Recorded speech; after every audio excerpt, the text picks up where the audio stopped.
नमस्कार। प्रभु राम के व्यक्तित्व और जीवन को समझने के इस प्रयास में आपका स्वागत है।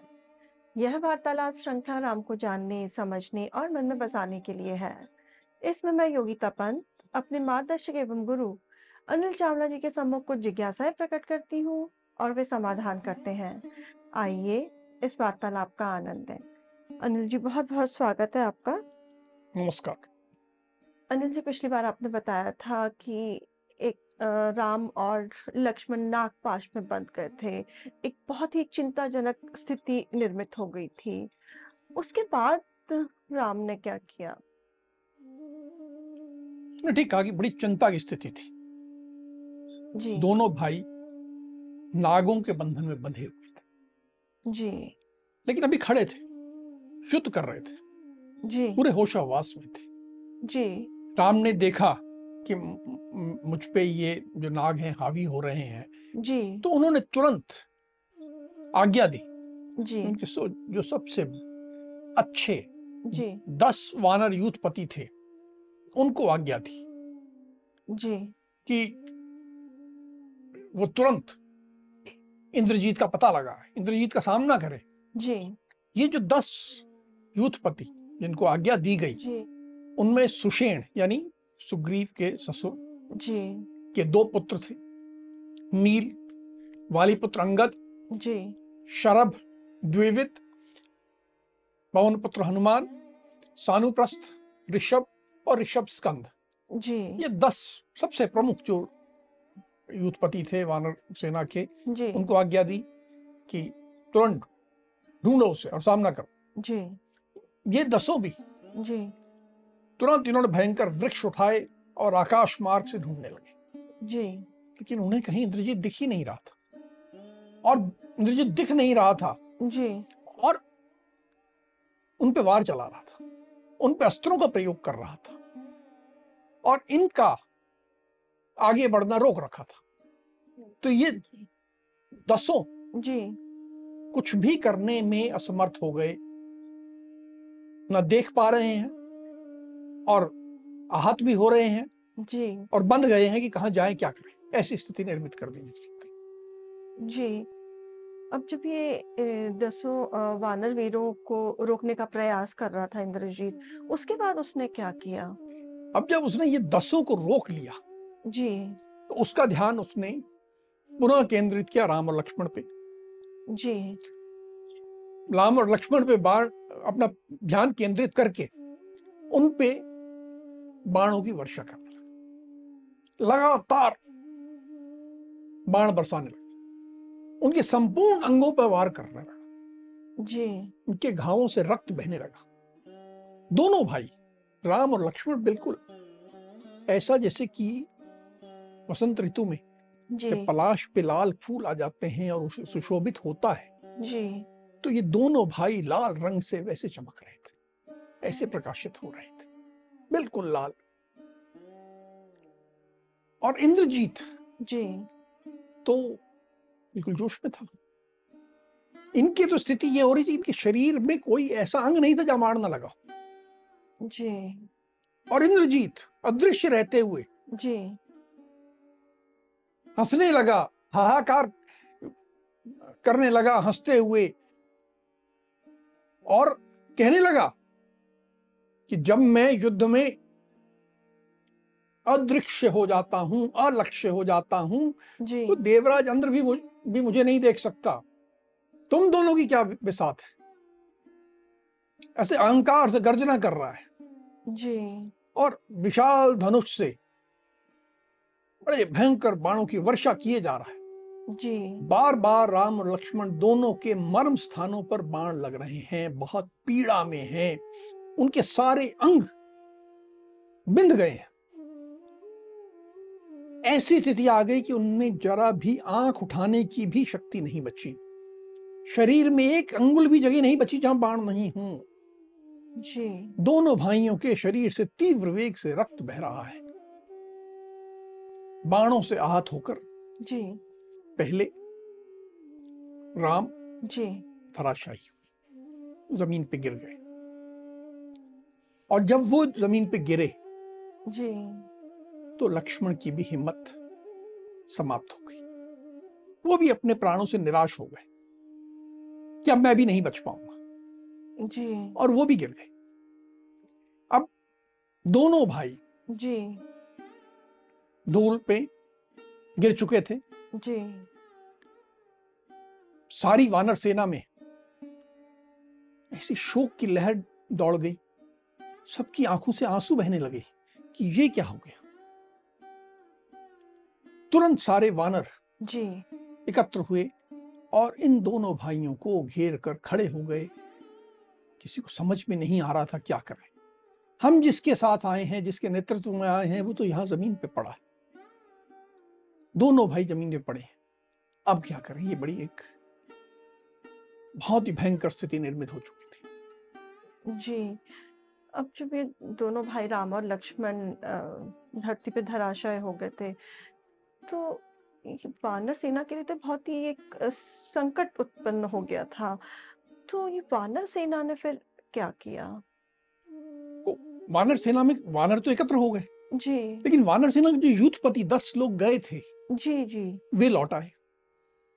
जी, आए, उन्होंने ये देखा कि ये स्थिति निर्मित हो गई है। जी, सुग्रीव, विभीषण भी लौट आए। जी, सब देख के एकदम घबराहट, बहुत दुख। यहाँ राम लक्ष्मण खून से लथपथ जैसे जी, बाणों की शैया पर पड़े। जी, धूल है, बाण है, खून है, ऐसी जी, स्थिति पड़े हैं, निश्चल हैं, कोई हरकत नहीं हो रही शरीर में, जी, सांस भी धीरे धीरे चल रही है, उनकी सब चेष्टाएं बंद हो गई हैं, कोई हरकत नहीं है। बड़ा भारी दुख। और फिर भी ऐसी स्थिति जी, कि कोई भी इंद्रजीत को देख नहीं पा रहा है कि जिसने किया है। जी, केवल एक व्यक्ति ने जी, उस समय माया का सहारा लिया, क्योंकि वो माया का विशारद था, जी, वो भी राक्षस था, जी, विभीषण।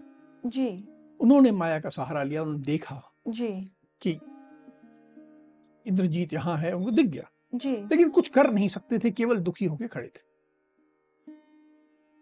जी। उसके बाद फिर इंद्रजीत ने क्या किया? अब इंद्रजीत देख रहा था कि जो उसके जी, प्रमुख शत्रु हैं राम लक्ष्मण, वो तो युद्ध भूमि में गिर चुके हैं। बहुत खुश हो रहा होगा। खुश होना स्वाभाविक था। अब वो राक्षसों से कहने लगा जी, कि देखो, ये जो महाबली राम लक्ष्मण जिन्होंने खर और दूषण का वध किया था, मेरे बाणों से मारे गए हैं, जी, जिनके कारण मेरे पिता चिंता और शोक से ग्रसित हो गए थे, जी, जिनके कारण मेरे पिता रात को सो नहीं पाते थे, शैया का स्पर्श नहीं करते थे, इतने परेशान रहते थे। जी, उन राम लक्ष्मण को मैंने धरती पर लिटा दिया है, उस अनर्थ को मैंने समाप्त कर दिया है। जी, अब वो बड़े जोश में था, उत्साह में था, जी, उत्साह, हर्ष, जोश में पागल हो रहा था।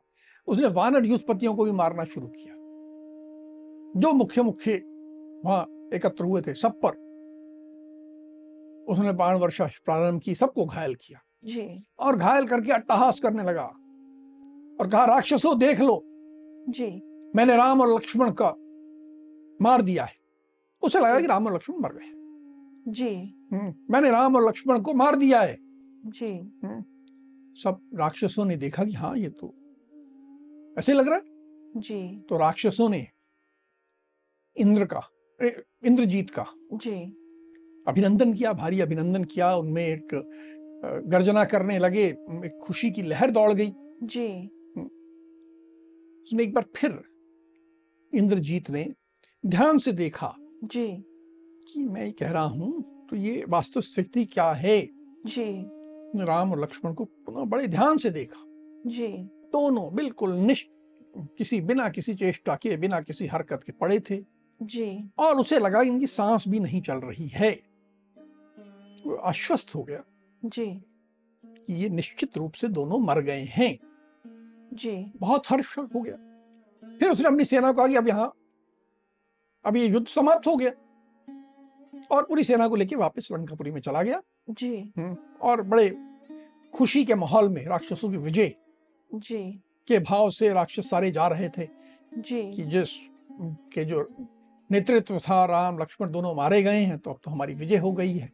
और इस जी। प्रकार वे चले गए। जी। अभी थोड़ी देर पहले आपने बताया था कि वहाँ पे जहाँ पे राम और लक्ष्मण थे, वहाँ पे सुग्रीव और विभीषण भी आ गए थे। तो उन्होंने कुछ किया? तो सुग्रीव भी जी। इस स्थिति को देख के बहुत घबरा गए, बहुत अप्रत्याशित था, जी। कोई सोच नहीं सकता था कि ऐसा होगा। जी। सुग्रीव के मन में भय समा गया। बहुत बड़े योद्धा थे, जी। किसी से नहीं डरते थे, लेकिन जब अपने नेतृत्व को, अपने सखा को, राम लक्ष्मण दोनों को ऐसे धूल में पड़ा देखा, जी। तो मन में भय समा गया। मुख पर एकदम दीनता आ गई, जैसे बिल्कुल लाचार हो गए हों, जी। अनाथ हो गए हों, ऐसा भाव आ गया। जी। उनकी आंखों से आंसुओं की धारा बहने लगी। जी। इस समय विभीषण ने जी। उन्हें संभाला। विभीषण ने कहा कि हे सुग्रीव, जी। डरो मत, डरने से कोई लाभ नहीं होता। कि तुम्हारे जो आंसू निकल रहे हैं, जी। इन्हें पोंछ दो, इनके वेग को रोक लो। सभी युद्धों में जी। ऐसा ही होता है। युद्ध में किसी की विजय निश्चित नहीं होती। युद्ध जी। में ऐसे मौके आते हैं जब लगता है कि सब कुछ समाप्त हो गया। जी। उस समय हिम्मत रखनी पड़ती है। युद्ध में अधिक स्नेह भी अच्छा नहीं होता। जी। तुम्हारा जो ये राम और लक्ष्मण के प्रति स्नेह है, जी। इसके अतिरेक को रोक लो। स्नेह है, जी। लेकिन इसको रोको, और जो तुम्हारे कर्तव्य है उस पर ध्यान दो। जी।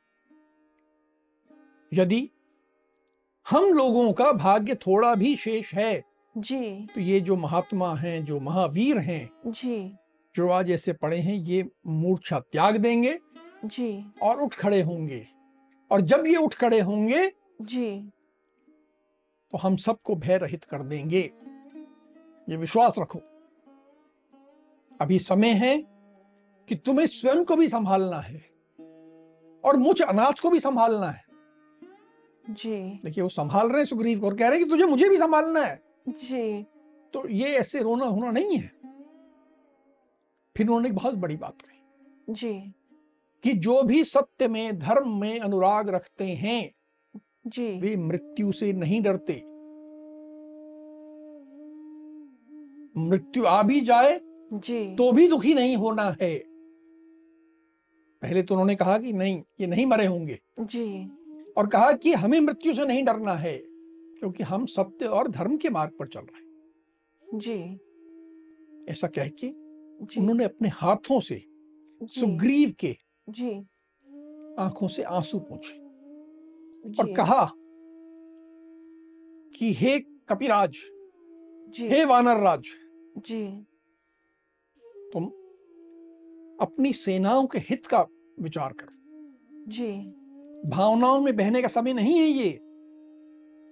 तुम राजा हो, जी। तुम्हें ये ध्यान करना है कि मेरी सेनाओं का हित क्या है जी। और उसके अनुसार कार्य करना है। जी। ये जो दोनों यहां नीचे गिर गए हैं, जी।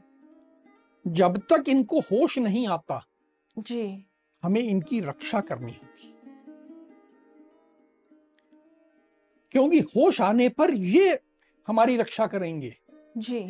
ये हमारे नेता हैं, हम इनके अनुयायी हैं, इनके पीछे चल रहे हैं, तो हमें आज इनकी रक्षा करना जी। आवश्यक है।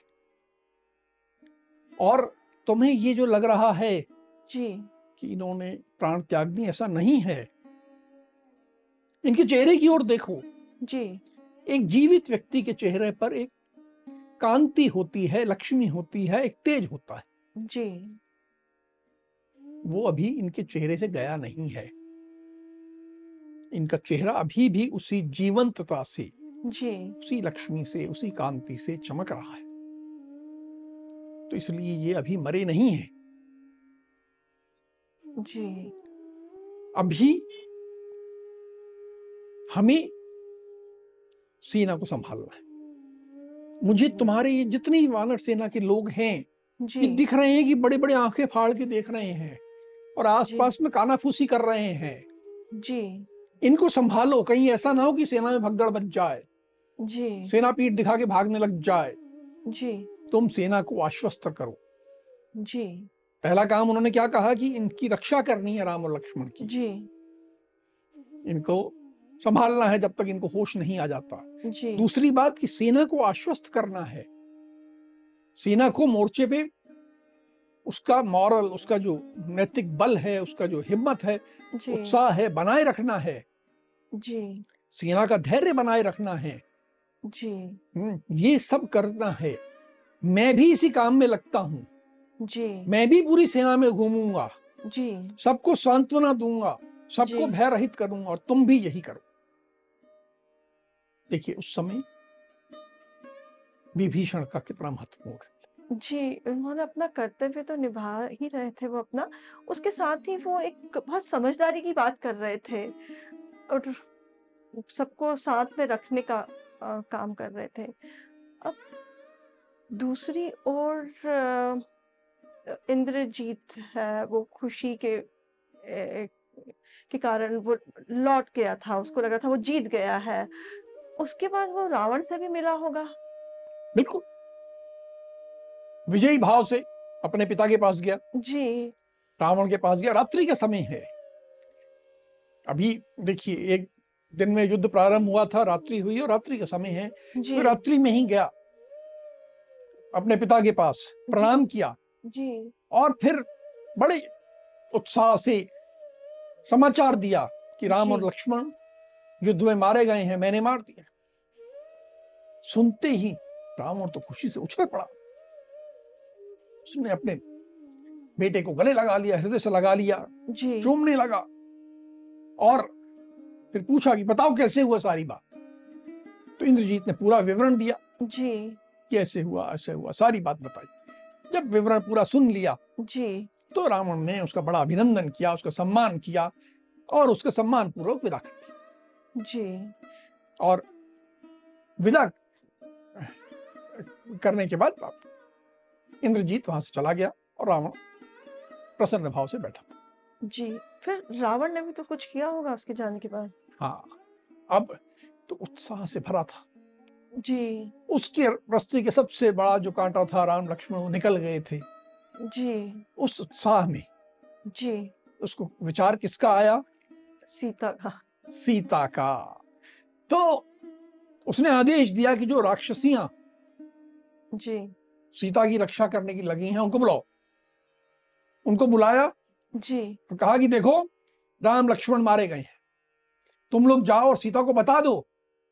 और वो बताने से विश्वास नहीं करेगी, जी, जी, तो तुम लोग ऐसा करो कि पुष्पक विमान ले जाओ मेरा, जी, और पुष्पक विमान को पर सीता को बिठाओ जी, और युद्ध भूमि में ले जाओ जी, और उसे दिखाओ कि युद्ध भूमि में राम और लक्ष्मण मरे हुए पड़े हैं। जब वो देख लेगी जी, तो उसे विश्वास हो जाएगा, और जब उसका विश्वास हो जाएगा कि राम और लक्ष्मण ने प्राण त्याग दिए हैं, जी, तो अभी तक जो वो जिनके आश्रय का सहारा लेके बड़ी गर्व से भरी रहती थी, जी, हमेशा मुझे नकार देती थी, जी, तो उसका वो गर्व समाप्त हो जाएगा और वो स्वेच्छा से जी, मेरी शैया पे आ जाएगी। अब तो उसको मेरी सेवा में आने से जी, कोई रोक नहीं है। अब तो वो अपने मन से आएगी, राम लक्ष्मण से मन हटा लेगी और स्वयं जी, ही मेरे पास आ जाएगी। उसने तुरंत ही कहा और फिर जी, आदेश दिया कि पूरी लंका में घोषणा करवा दो जी, कि राम लक्ष्मण मारे गए हैं और हम युद्ध में विजयी हुए हैं। तो ऐसा विजयी का भाव लेके जी, वो तो खुशी के मारे पागल हो रहा था। जी। तो क्या राक्षसियाँ सीता को लेकर के युद्ध भूमि में गई?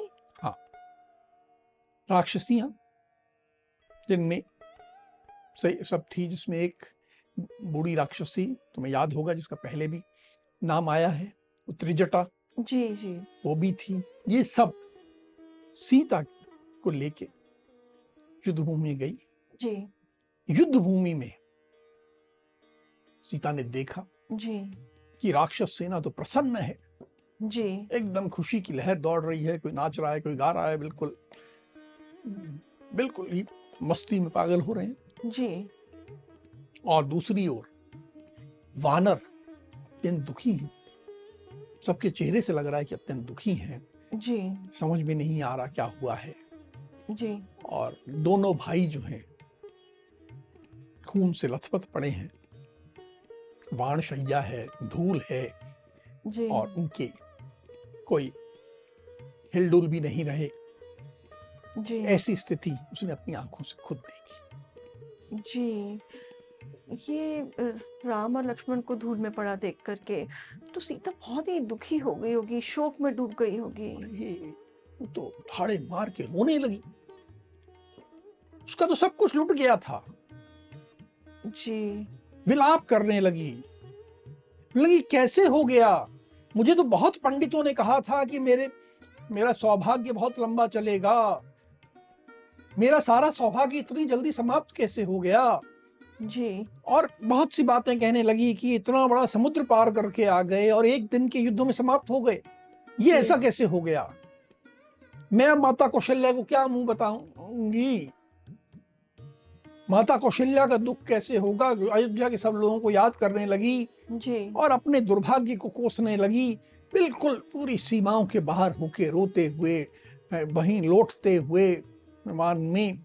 जी, उनका तो धैर्य का जैसे बांध पूरी तरह टूट चुका था। कई माह से जो वो धैर्य बांधे हुए थी, जी, अब वो पूरा टूट चुका था। जिस उम्मीद में वो जीवित थी अब तक। हाँ, अब यहाँ सामने देख लिया था, चारों तरफ वानर थे और बीच में ये मानशैया पे खून से लथपथ पड़े जी, उसके प्रिय राम और लक्ष्मण थे।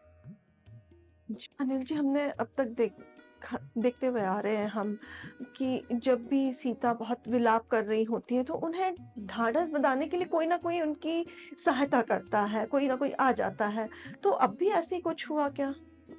जब इतना विलाप कर रही थी, जी, राक्षसियां थी, लेकिन जी, उनमें जो बूढ़ी राक्षसी त्रिजटा थी, जी, जी, जिसने पहले भी याद होगा कि जी, सीता का पक्ष लिया था, वो जी, उसने सीता को संभाला, उसके ऊपर हाथ रखा, जी, उसने कहा हे देवी, विषाद मत करो, दुख मत करो, मत रो, तुम्हारा रोना ठीक नहीं है, तुम्हारे पति अभी जीवित हैं जी, और इसे कई कारण हैं। मैं तुम्हें बहुत अच्छे से कारण देके समझाती हूं कि तुम्हारे पति अभी क्यों जीवित हैं। जी, देखिए, उसने सीता ने सामने देखा था कि दोनों धूल में पड़े हैं, जी, अचेत पड़े हुए हैं। अचेत पड़े हैं, फिर भी ये कह रही है कि मैं तुम्हें कारण देके बताती हूं कि तुम्हारे पति जीवित हैं। जी, और कारण सुनो, कारण क्या है कि जब युद्ध में कोई स्वामी मारा जाता है जी, तो सेना में तो भगदड़ मच जाती है। उस समय सेना संभाली नहीं संभलती, जितने योद्धा खड़े होते हैं जी, उनके मुख पर क्रोध और हर्ष का उत्साह नहीं होता।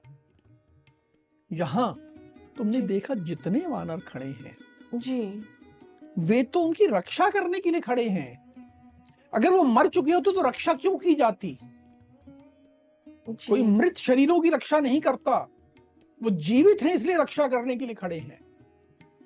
और सेना पूरी अनुशासित खड़ी है, जी, अनुशासित सेना जब खड़ी है जी, तो अर्थात उनका नेता नहीं मरा है।